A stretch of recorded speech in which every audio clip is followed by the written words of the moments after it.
Our panel members today are Tamara on the far left, Linda, who's sitting next to Tamara, James and myself. Unfortunately, our fifth panel member, Sally, is unable to be with us today because she's unwell, but she has sent me her script, so I'm going to be standing in for Tamara.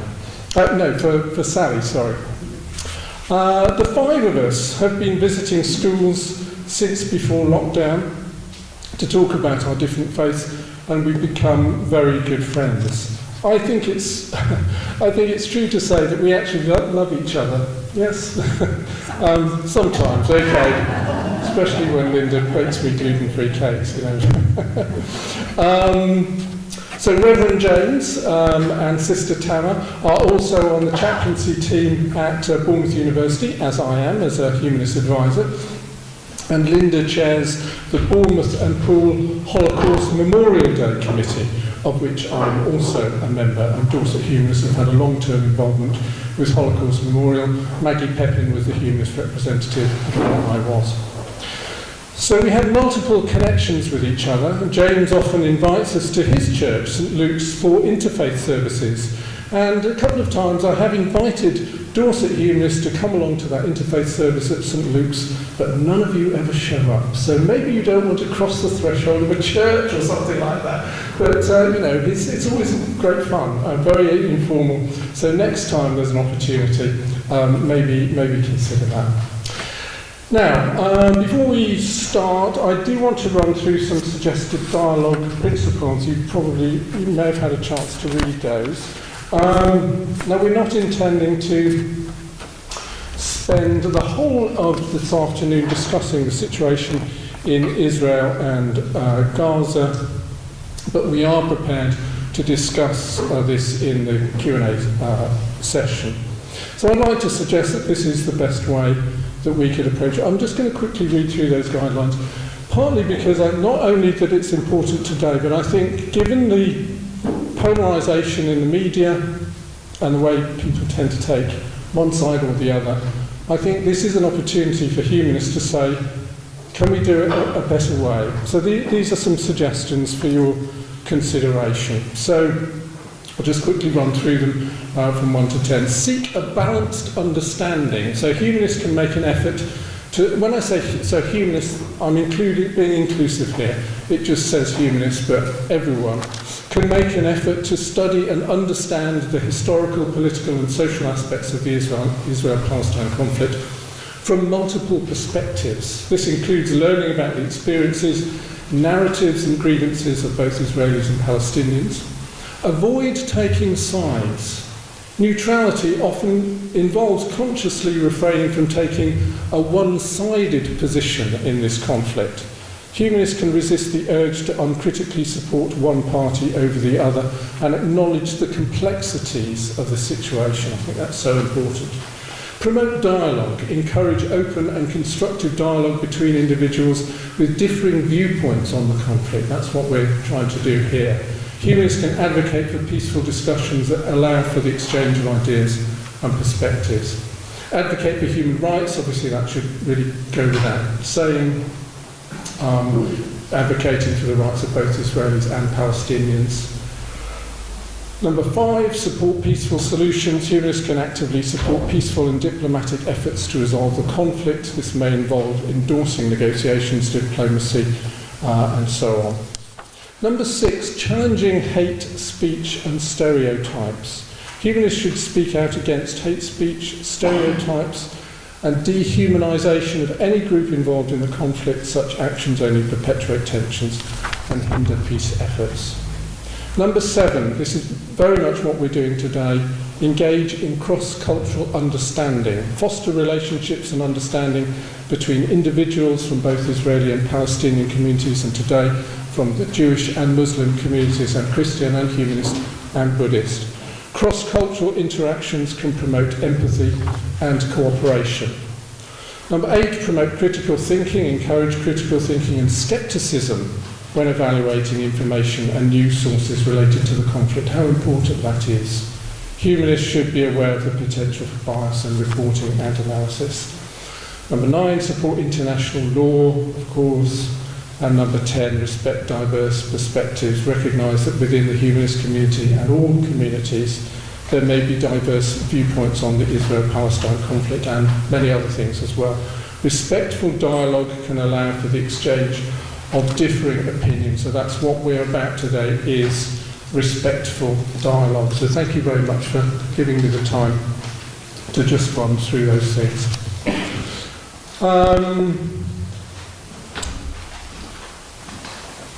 What we're going to do now, let's just get my phone going.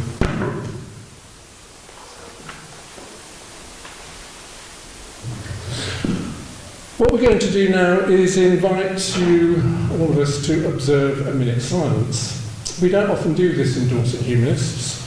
The last time we did it was in 2015, following the Charlie Hebdo massacre in Paris. On the 7th of October this year, around 1,400 people in Israel were brutally massacred and over 200 people were taken hostage. Since then, thousands of people in Gaza have been killed by bombs. So in view of the enormity of these ongoing events, it seems fitting for us to observe a minute's silence as a collective meditation together. So I will start the timer now. Thank you.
Thank you so much. Okay, so what we're going to do now is take it in turns to talk about our respective faiths. I've suggested that every panel member, thank you very much, Frank, I've suggested that every panel member could answer the following 10 questions, but they can structure it how they want. But the kind of things we're going to be addressing in our little sessions is why I am, if I just say why I'm a humanist, and then you'll just slot in whatever faith you wish to substitute. Why I'm a humanist, my journey to humanism, what are the strengths of humanism for me in humanity, what difference does it make in my personal life, what are the challenges for me in being a humanist in Bournemouth, what are the weaknesses and potential risks of humanism for me or humanity, what do I appreciate about one or more of the other faiths. If I was not a humanist, which of these other faiths would I be? And why do I think interfaith work is valuable, and what do I like about going into schools with the Many Faiths team and why it's valuable? So we've got 10 minutes each, and then we will go into Q&A. I think it's best if we hold on to your questions until after we've heard all 5 presentations, otherwise we'll be completely derailed and lose track of time. So, without further ado, will you please welcome our panel?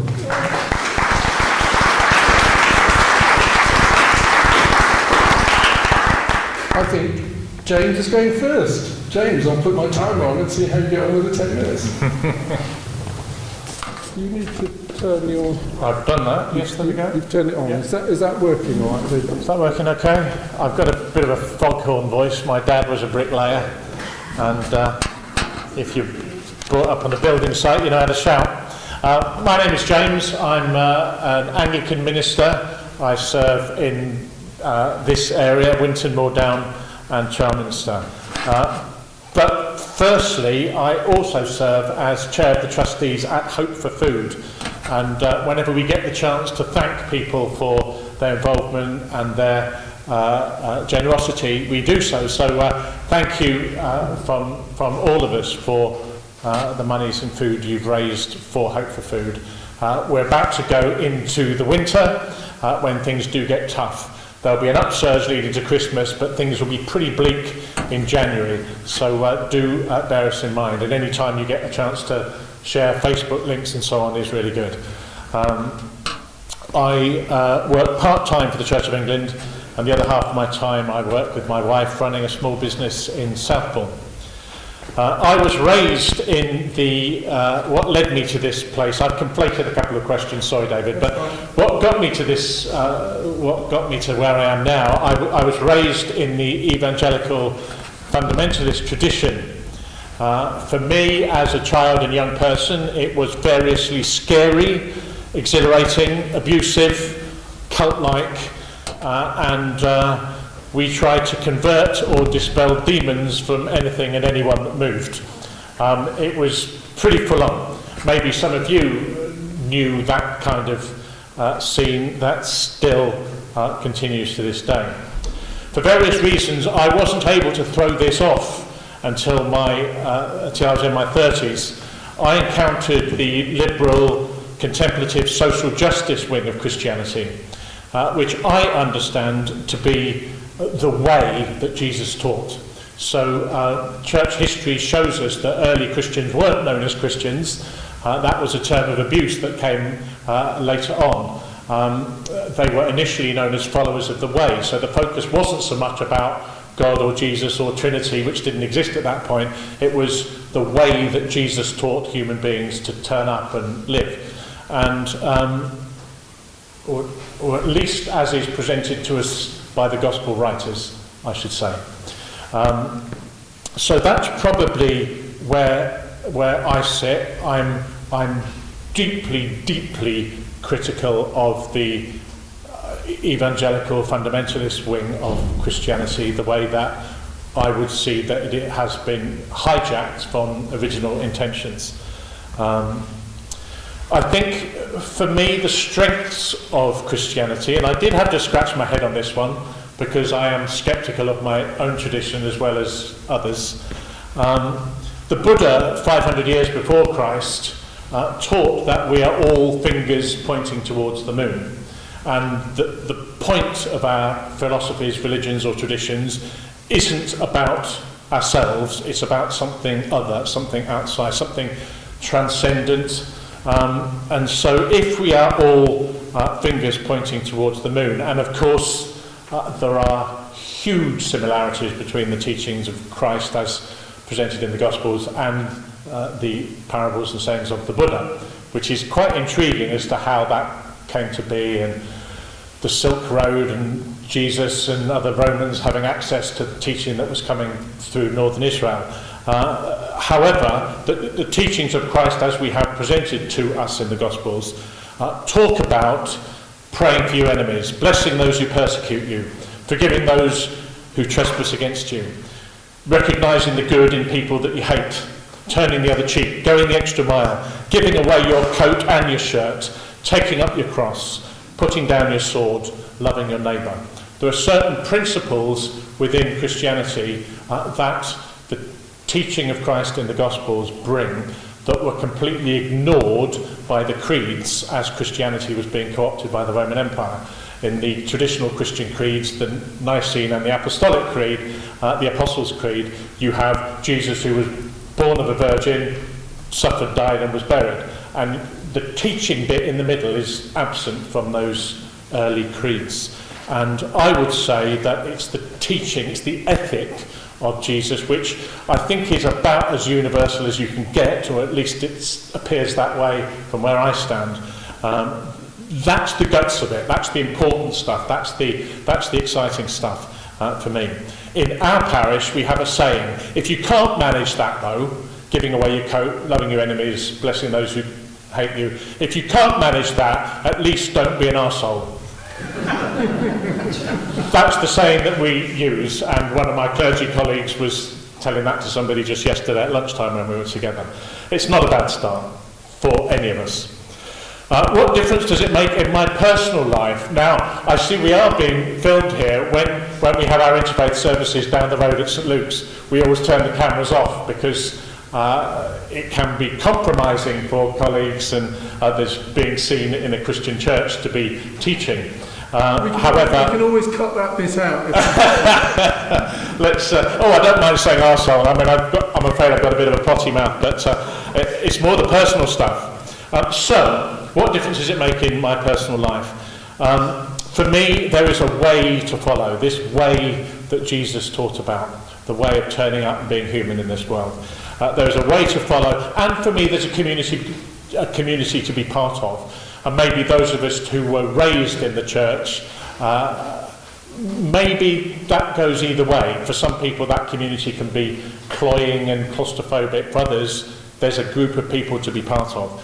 And I quite like that.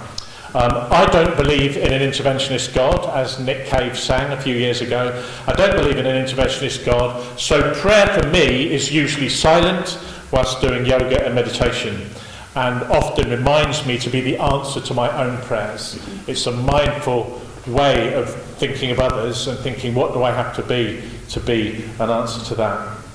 When I take baptisms, funerals and weddings, as I do fairly regularly, there is a chance there to include everyone.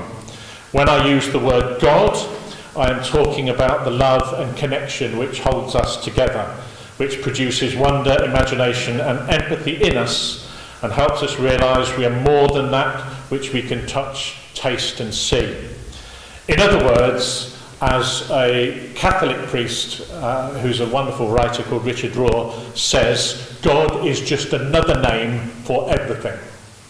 God is just another name for everything. I'm not a scientist, but if it helps to think about this connection and love as neural impulses and electrical signals in the brain, I think that's fine too. It's equally miraculous that they produce what we experience here, and that sense of connection. I do emphasise here that there are plenty of my colleagues in the Anglican Church who think I'm a heretic and think I've lost the plot and think I'm a ghastly liberal and will be praying against me, but my words wouldn't take hold anywhere.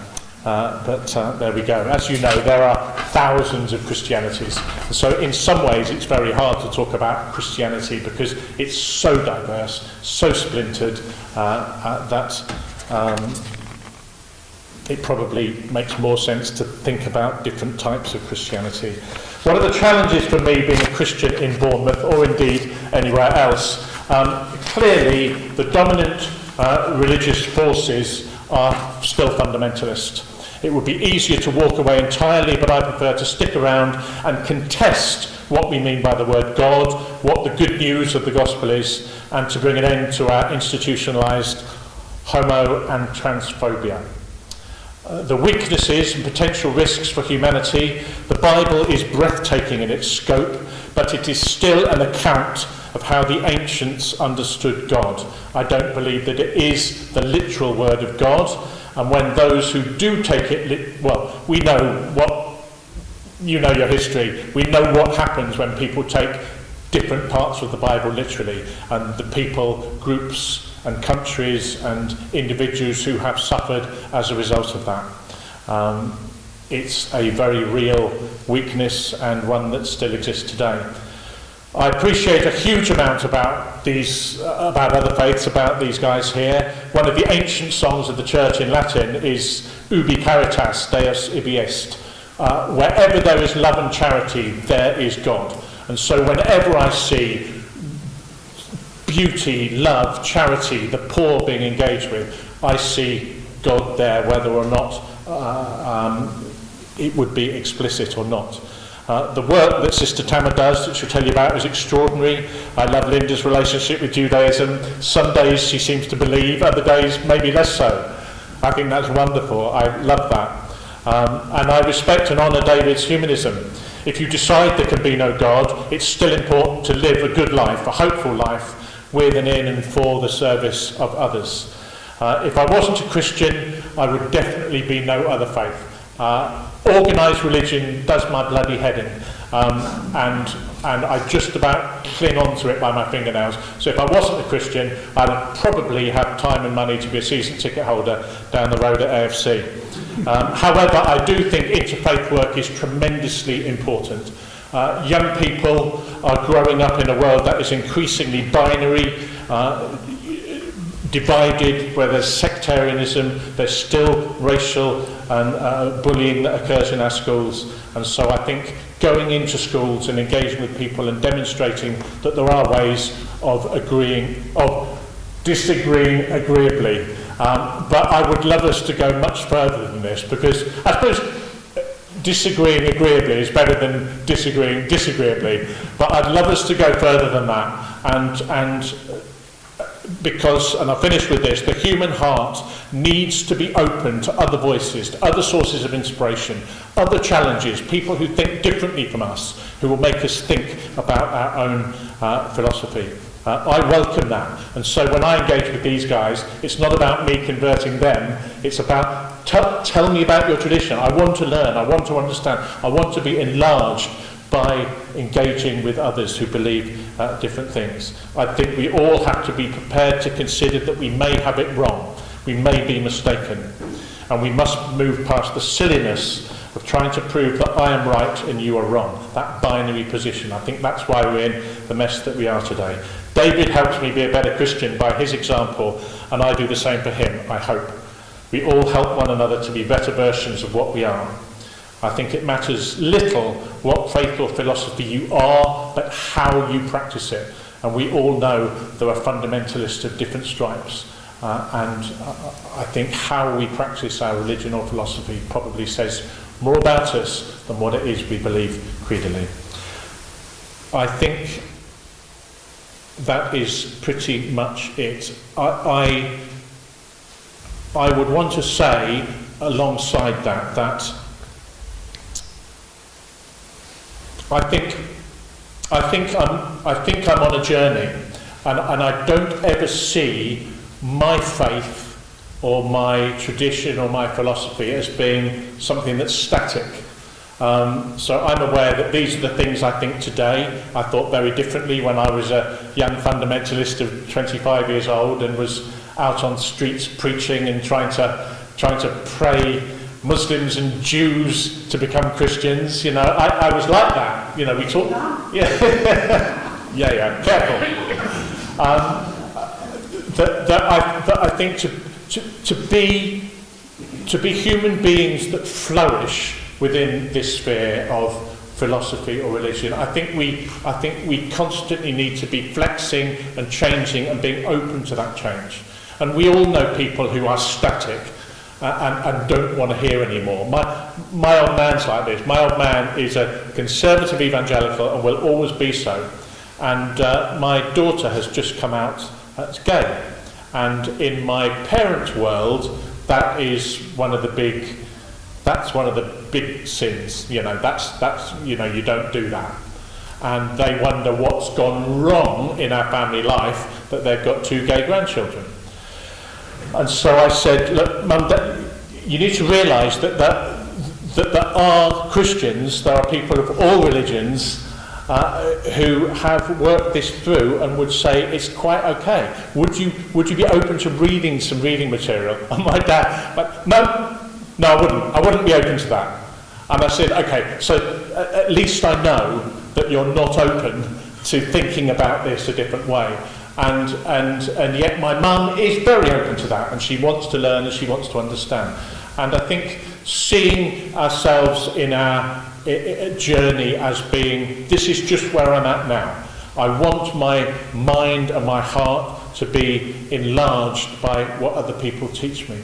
So when, I don't know if Sister Tama will talk about her prayer life in her presentation, but when she talks about the rhythm and regularity and commitment of her prayer alongside her charity work, that really challenges me. It challenges me because there's a very real risk that any religion or philosophy can be rather self-serving. What makes me feel good? What makes me feel comfortable? What makes sense cognitively, and how I can look myself in the mirror in the morning? But actually, a life lived for others, in service of others, laying down our lives for other people. That's important, and that inspires me. Her example inspires me to be I was going to say a better Christian, and that's actually not the case. I want to be a better human being. I want to be a better person. I want to better engage with some of these issues, whether or not I call myself a Christian. And to be quite honest with you, I don't know that when I retire, when I come out of the Church of England and I can do these things, in a few years' time, will I still call myself a Christian? Will I still call myself an Anglican? I don't know. It actually doesn't matter to me that much whether I use those labels or not. What matters to me is how I put the teaching that I would understand it of Christ in the Gospels, how I put that into action. I know plenty of ex-Christians who haven't become humanists but call themselves followers of the way because they want to get rid of all the religious bullshit and say, this is how I want to live my life. And so I suppose I've taken the lid off and let you into some of my kind of internal thoughts. Others on this group would be perhaps less flexible or up in the air than I would be in relation to my own faith. But that's where I'm at now. But as you well know, not all Christians and certainly not all clergy are quite that flexible or at sea over it. But to me that feels good. It doesn't feel like it's not a crisis. It feels good that I'm open to different influences and I'm holding lightly what I may believe or not. So we are there, aren't we? 17 minutes. What was I supposed to be doing? 10. Oh, it's supposed to be 10. Oh, bloody hell. I was thinking it was 20. David, I'm so sorry. That's okay. I'm so sorry. Let's give him a round of applause.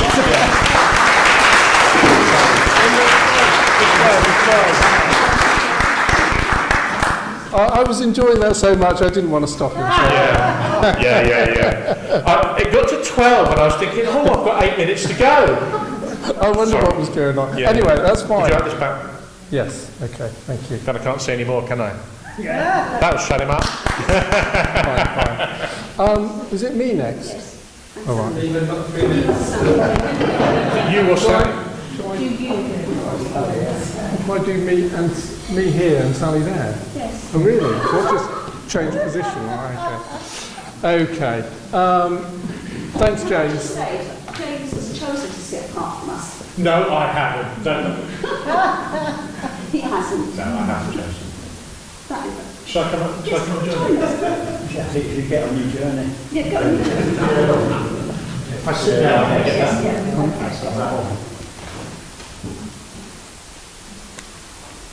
It is now. Is that working? Yeah. Right. I won't start the timer just yet. Let's get my notes together.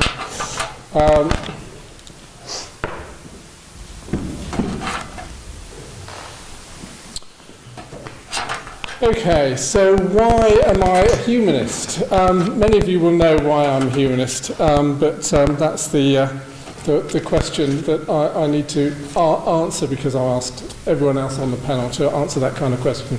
So I'm a humanist for several reasons. The first reason is that I put my trust in myself rather than in a God. This is about a rearrangement of my ego states or sub-personalities. So when people say they put their trust in God, now many of you will know that I was an evangelical Christian in my teenage life, so some of the things I'm talking about now are really in relation to an evangelical version of Christianity, rather than what James has been talking about. So when people say they put their trust in God, they're generally referring to an internal father figure, regardless of whether that father figure literally exists somewhere beyond the purview of science. So the relationship with God is conducted inside the human mind. So I'm thinking about one or two of my evangelical friends who still say they have a relationship with God, but that relationship is very evidently conducted inside the mind of that person. So when Tama prays to Allah, I'm assuming that she has some kind of mental or emotional representation of what Allah is, but maybe Tama will tell us later. It may be quite opaque, or it may take on some kind of human shape like a father or a mother.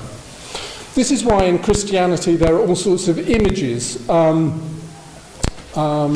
in painting or in sculpture, which help believers to create this mental imagery, images of the Virgin Mary, images of Jesus, and so forth. So when I was a Christian, I believed that Jesus had come into my heart. My heart was a kind of a container for a deity.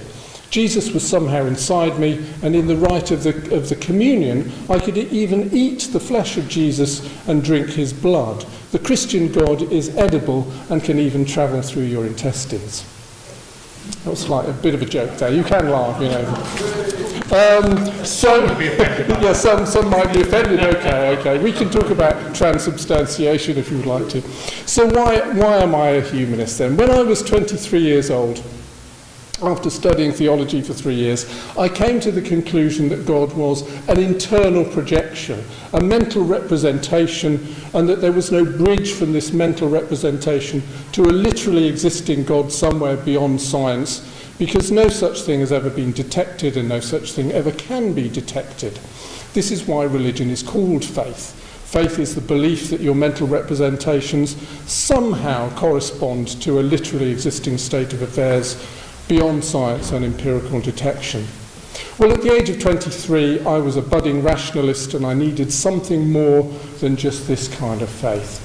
So I rearranged my ego states or sub-personalities. A little bit of psychobabble coming in there, I know. So God was pensioned off and I dusted down another mental representation, the mental representation which we call the self.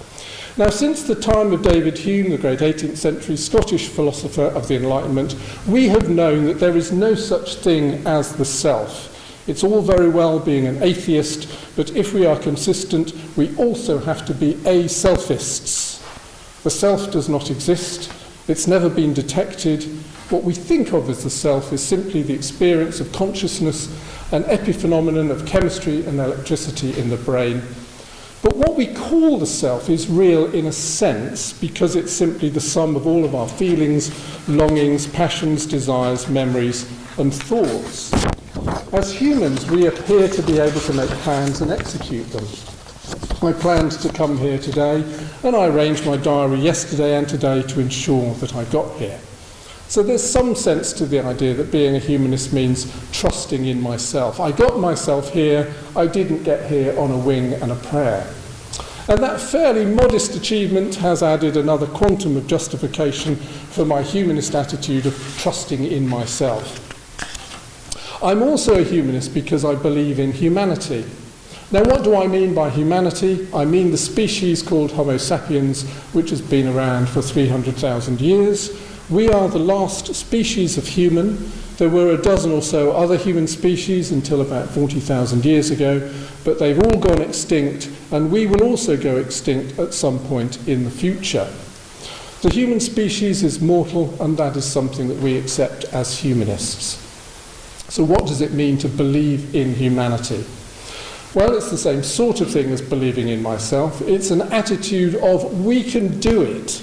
We do have the capacity to create, invent, explore, understand, build, organise, grow and develop. We can do all of these things. It's within our powers to build a good world. But evolution has saddled us with a terrible contraption called the brain, which is made up of all sorts of bits and pieces, some of which go back to the reptiles. So the deep structures of our brains are reptilian, and we can be incredibly cruel and destructive. The new bits of our brain, the neocortex, we often forget to use. So one of the reasons I'm a humanist is because I think that humanism encourages us to use our neocortex, the thinking, rational part of the brain, rather than the reptilian and instinctive part of the brain. Now, of course, this is an oversimplification, but I hope you get my point. David Hume said that reason is the slave of the passions, and I'm sure he was right about that. We often rationalise our basest instincts, and we think that we're being rational when in fact we're not. Being rational means being able to spot your rationalisations and instead follow the argument wherever it leads, even if that leads you to an uncomfortable place. So, for example, last month, George spoke to us about how she became an ex-Jehovah's Witness. It can be very costly for people to give up a religion because it can have very severe social consequences. Similarly, it can be socially uncomfortable to have unfashionable political opinions, such as holding the belief that leaving the European Union was the right thing to do. Don't mention Brexit. But if we want to be consistent rationalists, we have to follow the arguments wherever they lead. And the fourth reason I'm a humanist is because humanism encourages us to stimulate our mammalian emotions, principally the emotion of empathy with our fellow humans. So there are four things for you. Why I'm a humanist: it's a belief in myself, belief in humanity, a commitment to rationality, and stimulating our empathy response. What are the strengths of humanism for me and for humanity? It's really that commitment to rationality and the willingness to change our minds when new evidence comes to light, whatever the social cost. James has spoken a lot about that as well. This is the definition, the humanist definition of enlightenment.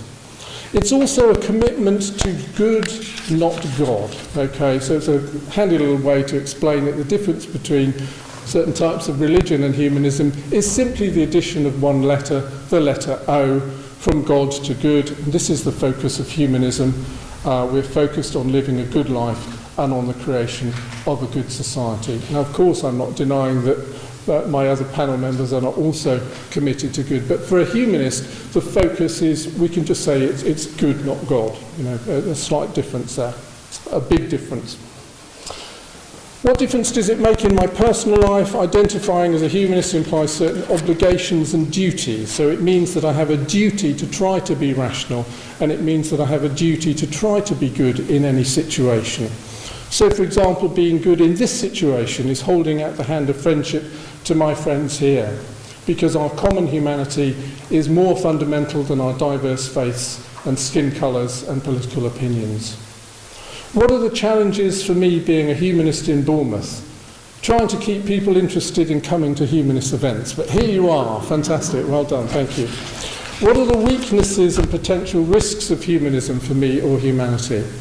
I think the main weakness of humanism is that so far it's failed to make serious inroads into our common culture and public consciousness. How many times do you hear people saying, what is a humanist? It's too passive and too much focused on relatively minor campaigns. For example, Humanist UK will bang on about faith schools until the end of time, but they have said absolutely nothing about the Israel-Gaza conflict.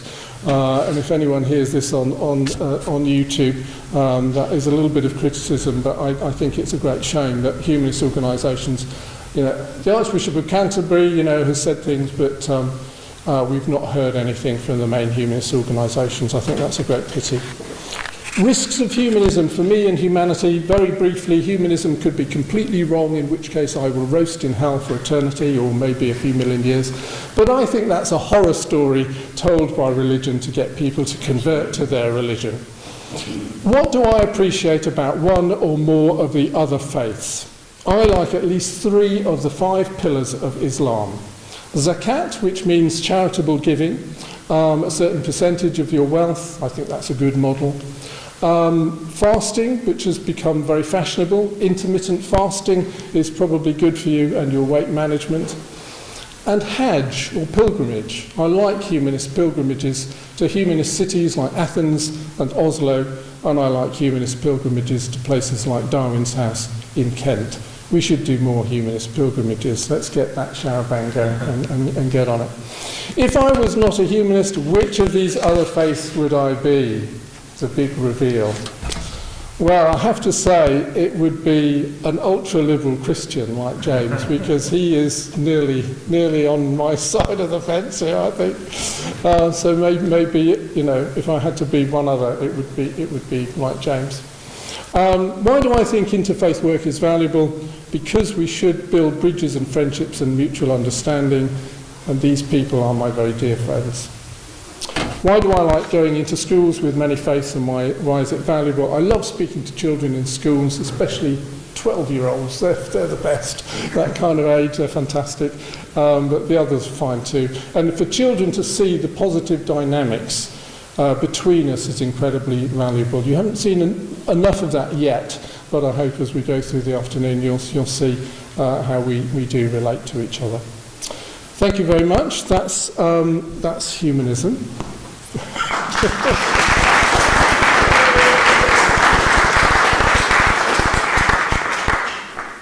Thank you for the cheers as well. That's very helpful. Now I'm now going to be Sally. I'm going to read what she's. Are you going to? Yeah. Are you going to put that in front of Well, no, I've got it on here. That's fine. Let's just sort this out on the. I've got it on here.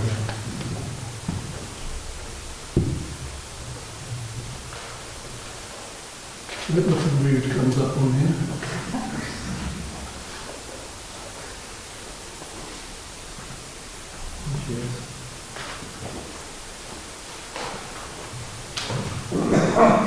Okay, let's get my notes for Sally.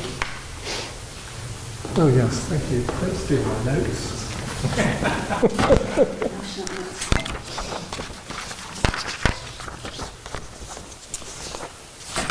Okay, so let's just reset this again so I don't go completely over time. So Sally Matter-Knight, we call her Sally. I'm never quite sure whether to spell it with an I or a Y. Sally practices a version of Buddhism called Nichiren Buddhism. She belongs to a Buddhist lay organisation called Soka Gakkai International, SGI UK, which has millions of members in over 190 countries and territories. It's one of the largest Nichiren Buddhist organisations in the world. Nichiren Buddhism is named after a 13th century Buddhist monk called Nichiren Daishonin. I hope my pronunciation is not too far off. And practitioners use a sacred scroll called the Gohonzon.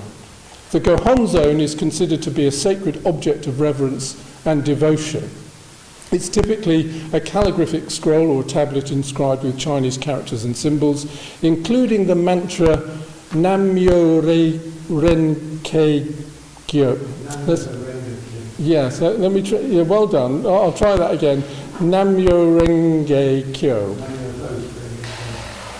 Sorry, No? please practice. Oh right, okay. Let's get you to with the microphone. Just do it on Nam-myoho Renge-kyo. And you say it over and over. Nam-myoho Renge-kyo, Nam-myoho Renge-kyo, Nam-myoho Renge-kyo. You get into that stuff. Fantastic. Thank you. I'm probably going to keep on mispronouncing it because I've been maybe. Sorry about that. I may have been practicing it slightly wrong. But it's considered to be a symbolic representation of the ultimate truth and wisdom contained within the Lotus Sutra. Followers of Nichiren Buddhism practice chanting while facing the Gohonzon and believe that in doing so they're directly connecting with the enlightenment and wisdom contained within the scroll. So the chant or mantra means I devote myself to the mystic law of the Lotus Sutra. The Lotus Sutra is one of the most important and revered scriptures in Mahayana Buddhism. It presents the idea that all beings have the potential to attain Buddhahood, which is the state of perfect enlightenment and awakening. That's what we all want, isn't it? Perfect enlightenment and awakening. Some practitioners may chant individually, while others gather in groups, settings for collective chanting sessions. The duration and frequency of chanting can vary from person to person, with some individuals chanting for a few minutes each day, while others may engage in more extended sessions. I have got a little recording of this, just to enable you to hear what it sounds like. I know that Roger's given us a little demonstration now, a live demonstration, but I've also got one here which is quite interesting.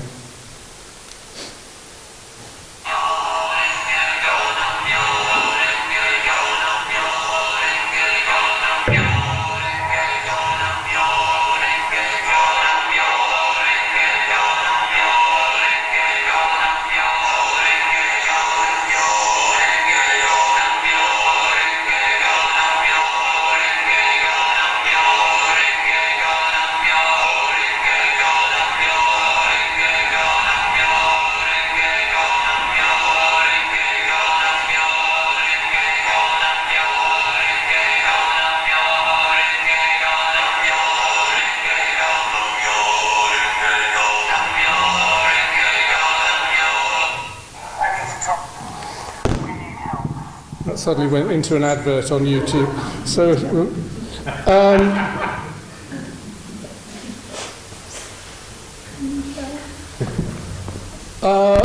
if we had time, I'd get you all doing that, but maybe we don't have time. But I think that's quite fascinating. You know, I think there's a real sort of resonance there. It's a kind of maybe almost like a trance state. Very interesting to try and understand what that is doing to the human body and someone's sort of consciousness. So I'm going to go into Sally's words now. So why I'm a Buddhist. I choose to practice Buddhism because it makes me feel respected and valued as an individual, and it gives me hope. I found Buddhism at a young age, and it encouraged me to fulfill my potential. It was also important to me that I was not asked to change my name or lifestyle. I also like the concept of practicing for oneself and for the benefit of others. I grew up in Paris and was raised as a Muslim and in traditional African ancestral philosophy. I discovered Buddhist practice in the 1980s. About 30 years ago, I moved to Bournemouth to learn English, which enabled me to speak to a wider audience about children's welfare and education. Members of my family follow different faiths, including non-religious. We all benefit from each other's faiths and wisdom. I was expected to have an arranged marriage. It was like being in a gilded cage. I had to chant secretly in our bathroom for about 5 years. I was determined to transfer to reach my potential. I also experienced racism on a daily basis, the unpredictability of life and the anxiety of being expected to conform to family and social expectations. However, all of my frustration and suffering began to be alleviated the day I embraced Buddhist practice and started to be inspired with hope for my future. For me, the biggest strength of Buddhism is that it encourages me to take responsibility for my life, and karma, by which I mean that everything in life is a result of cause and effect. Having faith, studying, chanting and acting for peace creates value in my life. I was quite struck when Sally wrote that, the idea of creating value in your life.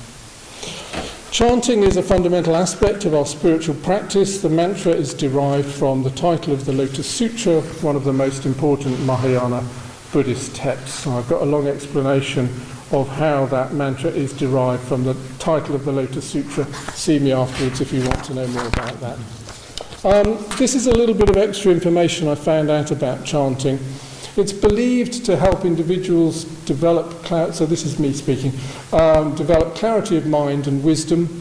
Many practitioners report a sense of inner peace and reduce stress through chanting. It can serve as a form of meditation that helps calm the mind and reduce anxiety. Practitioners believe that it can lead to personal growth, increased self-awareness, and a greater sense of purpose. Chanting with specific goals or desires in mind is believed to help individuals manifest those goals.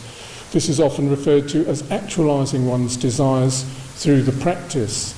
It's also considered to improve relationships with others, to foster compassion and empathy, leading to more harmonious interactions, and a way to create positive effects in one's life and the resolution of past negative karma. Nichiren Buddhists view chanting as a means of tapping into their inner potential and connecting with the universal truth represented in the Lotus Sutra as expressed in the mantra. So what difference does it make in Sally's life? So this is back to her voice now. It gives me a great sense of confidence. The morning and evening daily practice gives me a good life routine. My various contributions throughout the years in the Buddhist organisation are valued, and I'm encouraged to grow even more to my full potential. I'm not just tolerated, I'm welcome to be me, and my dignity is respected on a deep level. I'm seen as a human being worthy of respect, because in the version of Buddhism I follow, every practitioner is considered to be a Buddha. I think that's really interesting. What are the challenges for me in being a Buddhist in Bournemouth? The challenges are the distances we have to travel to chant with each other in Bournemouth and Dorset, as it's a wide rural area, and the distance between members is quite far. What are the weaknesses and potential risks of Buddhism for me and humanity? The weaknesses and potential risks is that, Sally's just said, the online facilities like Zoom are making people want to stay at home instead of going to a face-to-face meeting. It's a big risk because we need human contact and connection for our shared humanity. Again, I'm very pleased that you've weaned yourself off Zoom and come here today. What do I appreciate about one or more of the other faiths? What I appreciate about all the other faiths is the shared value of happiness and the quest for peace for oneself and family. I also like to know that they have their own view that's different from mine. It's healthy to know people with various views so that we can learn from one another. Other faiths are not a threat or in competition with me. On the contrary, they're different manifestations of humanity. We can't all be the same. It's healthy to know and respect people of various faiths and lifestyles. If I was not a Buddhist, which of these other faiths would I be?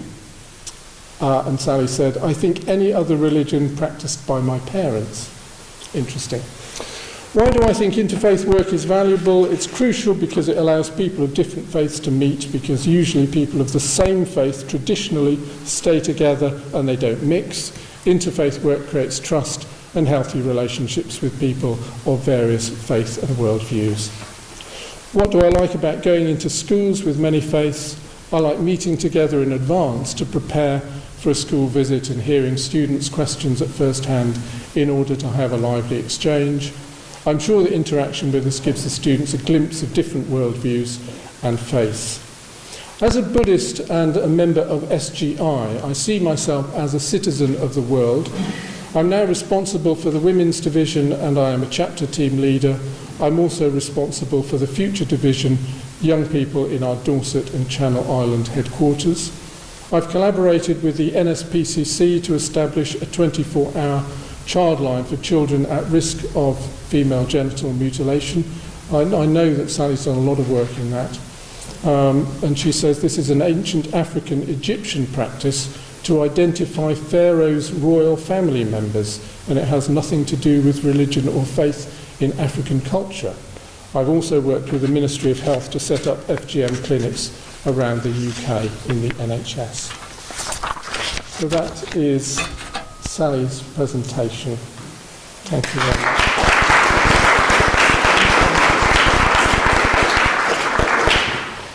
So, who wants to go next? Do you want it? What's next? Sorry. Are you happy to stand here? Is that easier for you? These people might be able to see me.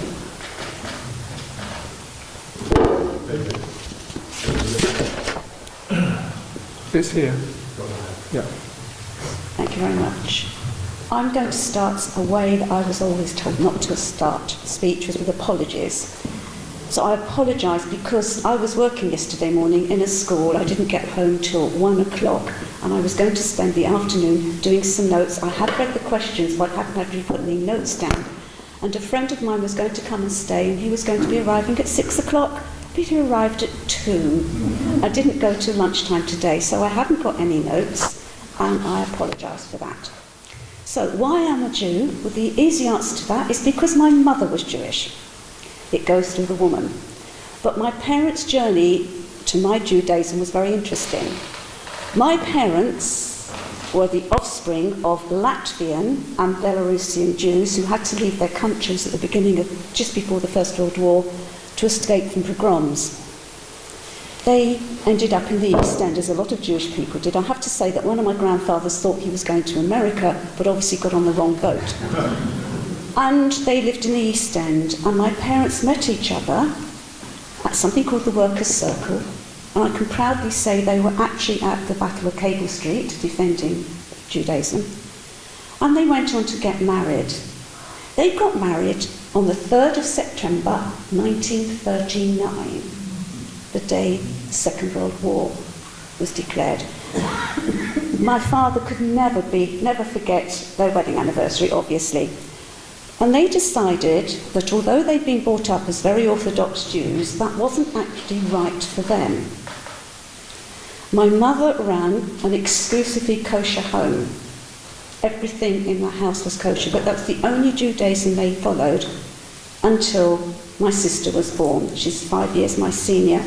And they brought her up, telling her that she was Jewish. but didn't do much about it until the day my sister came home from school at the age of 6, and I was a little baby then. And my sister said, a little girl at school told me I wasn't Jewish because I didn't take the day off yesterday and it was Jewish New Year. Am I Jewish or not? And my parents suddenly thought, we're doing something wrong here. We're bringing our children up, telling them they're Jewish, but we're not doing any Jewish practices. So they started changing. But they weren't happy in Orthodox Judaism. So my father found out a local liberal synagogue, North London Liberal Synagogue, which was a very large synagogue. And within 6 weeks, he was the head of the Sunday school because he was a teacher, and he was the choir master because he was a music teacher. So from a very early age, I was involved in the community life of a very large liberal synagogue in North London. Yes, I am a North London Jewish girl. And we were encouraged to question everything that my parents did. And one of the things they did, which really changed their view of Judaism, is that they used to light candles on Friday night. Orthodoxly, candles should not be lit until 20 minutes before the sun goes down on a Friday, which is great this time of the year, but in summer it's not, because your children will not see the candles being lit if they go to bed at the right time. So they decided that they were going to start lighting the candles when we sat down to Friday night supper. And this wasn't just them that did it. A lot of parents of their generation started doing this. And we were actively encouraged to question everything that my parents did. So why do we have apples and honey? What's the symbolism? Why do we eat kosher meat? But they always told me, because of their upbringing, the original reasons for it. So that is why I am a member of an Orthodox synagogue, but a very liberal Jew, well, a Reformed Jew, I think I might say. I have been a member of the Reformed synagogue in Bournemouth, but I chose for my own reasons to go to the Orthodox synagogue, and I'm not going to explain to anyone why I did that. I'm standing here before you as a Jew wearing trousers. I'm standing here before you as a Jew on Shabbat, having driven here. I shouldn't have driven here if I was a really Orthodox Jew, but the one thing about Judaism is it's evolving religion. So that's my journey to Judaism. My strengths for Judaism, for me, are my traditions. I am 100% Jewish. Ethnically, I am Jewish. I love my traditions. I love the music that is involved in our liturgy. I'm not that religious, as James so rightly pointed out. I do doubt, but then I've been encouraged to doubt throughout my life. One of the strengths for me of Judaism is you do good for the only reason that you want to do good, for no reward whatsoever. Another part of the strength of Judaism for me is community, which I think somebody mentioned. Being a member of a Jewish community is hugely important to me. We arrived in Bournemouth in 1983 with 2 children. What's the first thing I did? I went to the synagogue and joined the synagogue. And within 2 weeks, we had about 7 invitations to go for supper, to go for tea with our children. I was immediately a member of a community, and that was really important to me. What difference does it make to my personal life? I'm not actually sure, because I am what I am. I was born the way I am. I don't know if I was born any other way, would I be different? But it is a very important part of my life. Very important part of my life. What are the challenges for me being a Jew in Bournemouth? Well, at the moment, one of the challenges is wearing this. I do tend to wear it most of the time, but I hate to say at the moment, I am slightly worried about wearing a Star of David around certain parts of town. So that is a challenge. And one of the challenges about being a Jew in Bournemouth, we are a diminishing population. Most of our children have grown up and left. I'm very lucky. Both my children are local, but they will admit they're Jewish, but they don't actually practice their Judaism. They would never dismiss the fact that they were Jewish. So that's a challenge, the fact that we are a diminishing population in Bournemouth.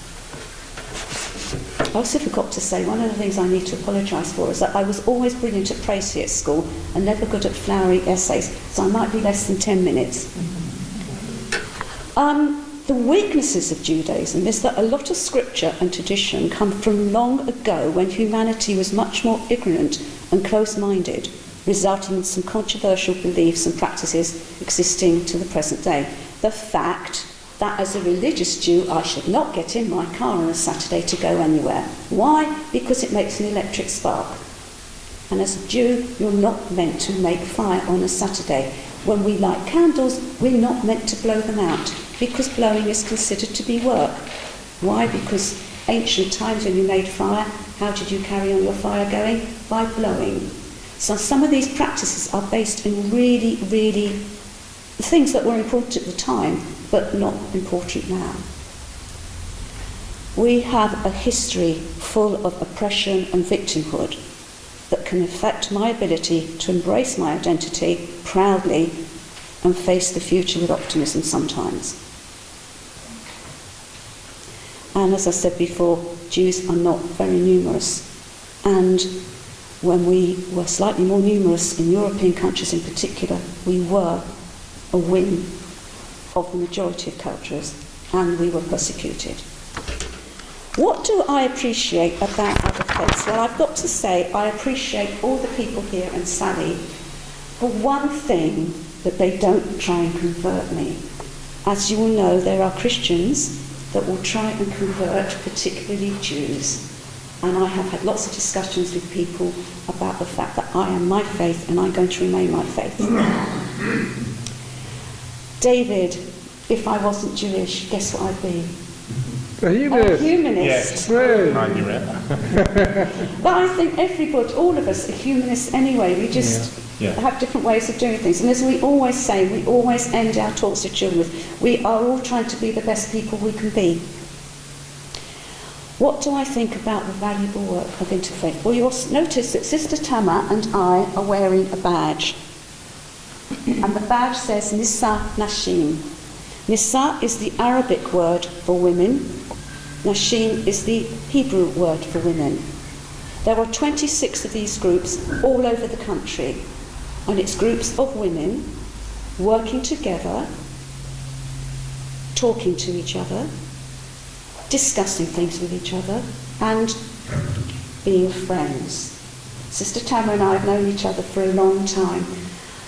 And since October the 7th, we always talk a lot, but we have spoken so much on the phone to each other and met up because we are both suffering.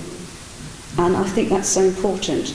And at the moment, Nisan Hashim, a few weeks ago, we had a vigil, a Zoom vigil, I'm sorry, it was a Zoom vigil, but because our groups are all over the country, 100 women, 50 Muslims and 50 Jews held a vigil on a Sunday evening, expressing the fact that forget the rights and wrongs of the situation, we are all suffering. Innocent victims of this horrific thing are dying. And it was amazing, and that is so important. What do I like about going into schools? Well, first of all, I retired from teaching 17 years ago, and I set myself up as a consultancy, and I go into schools and teach about Judaism.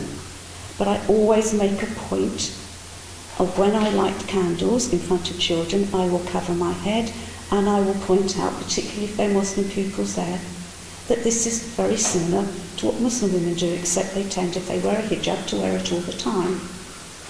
The fact that our languages are written the same way. The children tell me it's back to front. It's not back to front, it's just the other way around. I absolutely love going into schools, talking about my religions and other faiths, because I stand there as a Jewish lady with pink hair. I'm not a stereotypical looking Jew, and they can relate to me, I hope. And one of the most important things about Many Faiths Together is the fact, as you say, we are all friends. We can stand in front of sixth formers, disagreeing about the questions they ask us, but disagreeing with respect. And that actually is the most important thing, the fact that teenagers can see 5 adults, obviously from different backgrounds, obviously with different worldviews, just not necessarily argue, but disagreeing about the questions, the answers to the questions they give us. And that's what I think is the most important thing. How many minutes was that? 11. Oh, sorry.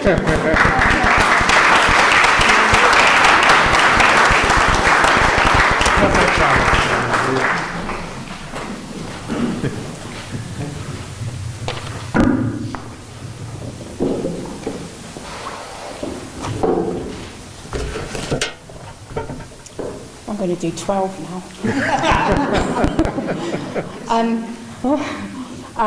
I'm Sister Tama. My background, I was born in Southern Ireland, in a little town called Mayo. My mum is an English atheist, and my father brought us up as Roman Catholic, strict Roman Catholics. I was taught in a convent by priests and nuns, and when I was 14, actually I'll go back, when I was 8, I can remember sitting in the church and I saw, it was a month of Lent, and I saw little emblems of Jesus carrying the cross, and that's when I felt that I believed in God.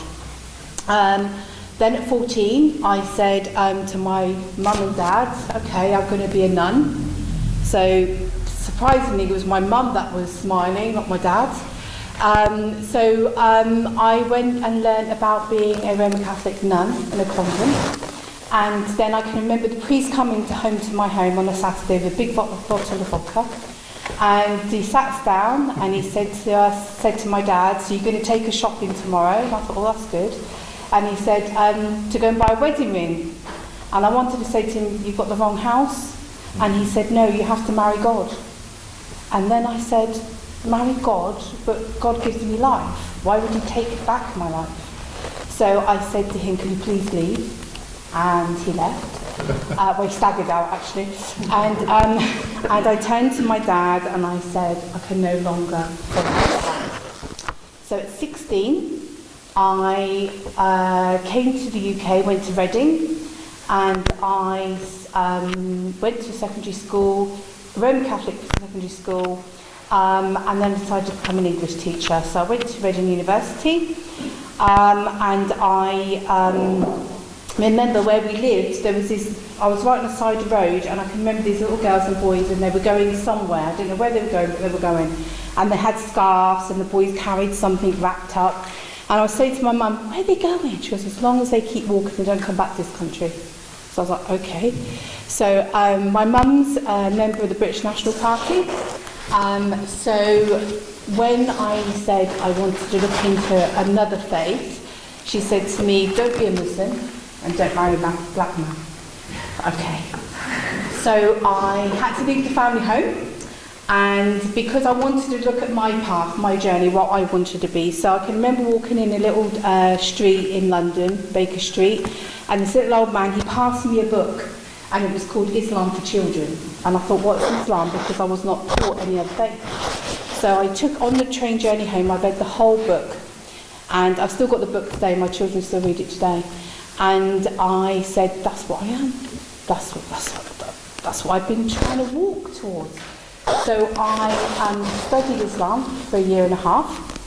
When you study Islam, people think that you're putting everything down, but I am of the Abrahamic faith. So I still study the Old and the New Testament and the Quran, because as a Muslim, that's what I must do. So I can remember looking at the similarities, looking at the differences, and it came to the chapter of Mary. And I said, I remember going to the nativity play, and I was always the angel, I was never the Mary. And I just thought, yeah, that this book is telling me that there's no fairy tale. You know, Jesus was born the same as any other baby born. So I then, on August the 13th, in 1990, went to this green building where all these children were going to, and it was a mosque. And I went and I said, I want to become a Muslim. So they said, okay, you've got one sentence to say. You say it in Arabic, you can't say it in English. I said it, and then they said, now go away and follow the other 4 pillars of Islam. So I had to learn Arabic. I had to learn my prayer because it was in Arabic. You could only read it in Arabic. Before the internet, so I was just like 6 pages around me. As a woman, I'm called a Muslimah because I'm a female Muslim. And I'm always ready to pray. So a Muslim woman, she has to show her face and she has to show her hands, but everything else must be covered. So for me, my prayer is actually due. I could just go into that corner over there and pray. But there's certain things I must do. I must do something called, an Arabic word called wudu, which means cleansing. It's not just cleansing your body, it's cleansing your mind. And that's when you're preparing for the prayer, and you must have that cleansing. I always leave the house with my cleansing. The only time the cleansing is broken is when either I have wind or I go to the little ladies' room. And then I would have to redo my wudu. I would carry, there's no artefacts in Islam, the only thing is the Holy Quran, which to me is my encyclopedia of life. I turn to that. Any questions I have in my life, I go to the encyclopedia of life called the Quran. I also turn to the Bible. But if I wanted to pray, I'd have to come in here, and thank God we've got smartphones now, because I used to have to carry compasses, and I'd have to find the direction of the Qibla, which is an Arabic word, the direction of, if I was to walk 2,000 miles, so the Qibla direction would be that direction there. If I walked 2,000 miles, I would get to a little town called Mecca in Saudi Arabia, where the Prophet Muhammad, peace be upon him, was the first place he prayed. So I have to find the Qibla direction. Now, if I go in this room and it's here, I'm going to go into that room, it's going to be somewhere else. So I've always got the smartphone with me. So because we are wearing shoes, I would carry a little prayer mat with me, and I'd place it down, and I'd pray in the direction of the Qibla. If I was at home, or at the mosque, or a friend's house, or even when I go to Linda's, or James, or David's home, I would always remove my shoes, so that I know it's somewhere that I can pray. So I will always carry a prayer mat, and I always carry the compass or the smartphone. Why do I pray? I pray as if I prayed before. Praying is such a wide word. Prayer to me is talking. I'm just talking, I'm thanking, I'm asking. Why do I pray 5 times a day? It's to be in the remembrance of God. So this morning I prayed at 5:30 in the morning. And then I pray again, 2:15, then I should be praying again around 4:30, and then my last prayer is when there's complete darkness, which is around about 7 o'clock. So that's my 5 prayers. And people say, where do you find the time to pray? And I said, it takes 25 minutes a day to pray. That's all it takes out of my life. And I'm just turning to God, and I would only bow to God. Who is God to me? God is my grounding. I am who I am. It's the path I choose. Did I choose this path? I don't believe I did choose this path. I believe that God chose for me this path. In Islam, we have the 5 pillars of Islam, which you mentioned. But we also have something called 6 articles of Iman. 6 articles of Iman. Iman in Arabic means faith. Number 1, I have to believe in all the prophets. So people say to me, oh, you left the church, that means you don't believe in Jesus. Jesus is one of the greatest examples to me as a Muslim. So I must believe in all from Adam to the Prophet Muhammad. And they're all the best example to me. I must believe in all the books. So as I said, the Old, the New, and the Quran to me is a sacred book. I must believe in angels. And angels, for me, angels are everywhere. So they're made of light. So you hear the guardian angel. As a Muslim, I believe I carry 2 angels. 2 angels that are one on the left side, one on the right side. If you ever see a Muslim pray, you'll see they will turn to their right and salam, and they will turn to the left and salam. They are salaming the angels. That's what we're doing. Sorry. So coming into Islam, I knew I had to make a choice. I knew my family would not accept me becoming a Muslim because they saw it as oppression. They saw me being that I would be downgraded as a human. But I said to them, when I was wanting to become a nun, you accepted it. What's the difference between a nun and a Muslim woman? I'm dressed exactly the same. So to me, when people say, oh, so you're a Muslim, I always say, I don't like to label myself, because all what I learnt about manners, morals, ethics, is all from the church. I learnt it from my father, who actually did leave the church. He left the Roman Catholic Church the same time that I left. So to me, Islam, the first women's rights was through Islam. So that was the first thing I learned. What's it like living in Bournemouth? So I came from Ireland to Reading, and then I went from Oxford to here. So I came here 20 years ago. The first day I came here, I went to a primary school. I've got 5 daughters, the youngest being 7, the boss, and the oldest. and the oldest being 28. So I've got 5 girls. I remember trying to find them primary schools. A lot of the schools, when they saw me, they said, we haven't got any places for you. So that was my first impression of Bournemouth. So that made me turn to my community. I am a community officer of the mosque in Dorset.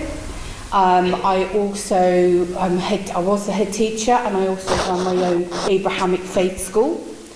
I also run a charity like Hope for Food, BCP Shout Out, so I run BCP Shout Out.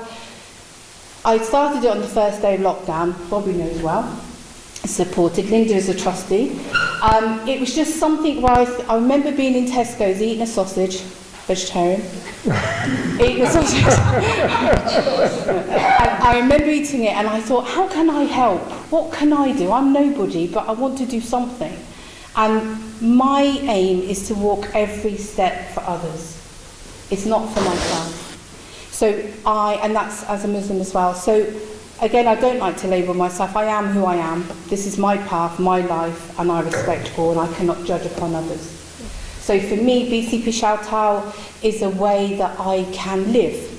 So I will support Same Food, so I support anybody that needs my help. Homeless, coordinated the Afghan refugees coming into Bournemouth, coordinated them into their own homes.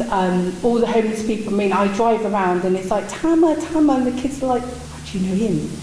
And I'm just like, and the good thing is, Muslim ladies have turned to me and said that they feel more supported now in Bournemouth, because they said they know you, so they'll shout out and say, Tama, got any lunch today, or got any trousers, and it actually makes other Muslim women feel safer, because they all say to Muslim sisters, they're all Tamas.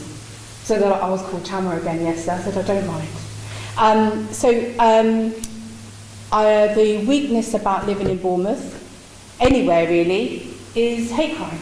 So, which really took me by surprise, because I used to dress as a nun, and I was always respected, and the doors would be open, and people would offer you a seat, and they would smile when they saw you. Things have got better, but I can imagine things are going to get worse in the next couple of weeks. The hate crime can be so debilitating. I can walk and I can hear a child say to their mum, what is that? I'm all right with that, I laugh with that, but it's the response of the parent. My daughter walked out of school and the grandparent of 2 grandsons turned around and said, don't look at that, which is to my daughter, at the time she was like 8, don't look at that, she kills more than lions. In Islam it says, and in all faiths it says, to kill one person is like killing the whole of mankind. To save one person is like saving the whole of mankind. So the atrocities that I see as a Muslim, it's somebody that's hijacked a religion. I remember 9/11, I was an English teacher, I lost my job, my husband lost his job, we had police at our house for 2 weeks, our house was raided every day. For what? That's not the path that I lead, because I am only following the Quran, I'm not following the people. So I'll follow what the Quran tells me, what is right and what's wrong. For my daughters, so I'm a revert, somebody reverted to Islam, not a convert, I didn't convert. My daughters, it was my choice to be a Muslim. I never enforced Islam on my children. I lived the best example, and it's their choices whether they want to practice Islam or any other faith or no faith at all. All my daughters recognise themselves as Muslims, their own choice. You know my children. I remember my 4-year-old, she was 4, Mariam, which we're both in school with her on Monday. I put her school uniform down and she went, where's my hijab? And I was like, you're 4. She goes, I want to wear my hijab. And I was thinking as a mum, I don't think so. But she's never taken it off to this day, she's 11. And I say to her, why do you wear it, Mariam? And she was the only Muslim in the school, and she said to me, because I want identity, because I want organisation in my life. She's the first one to pray before everybody else. She's the first one, if the postman knocks on the door, or with our kids it's Amazon Prime, she'll put her scarf on, and it's just that faith that she has.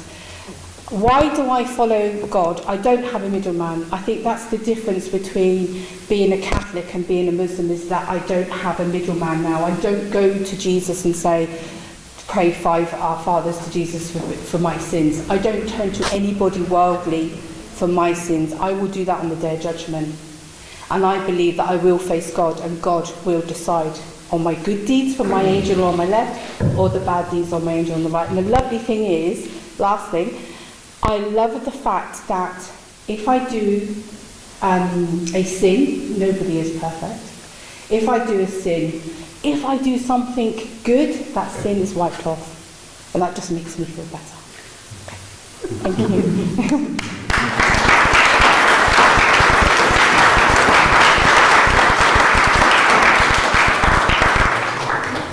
That was 15 minutes. Never mind.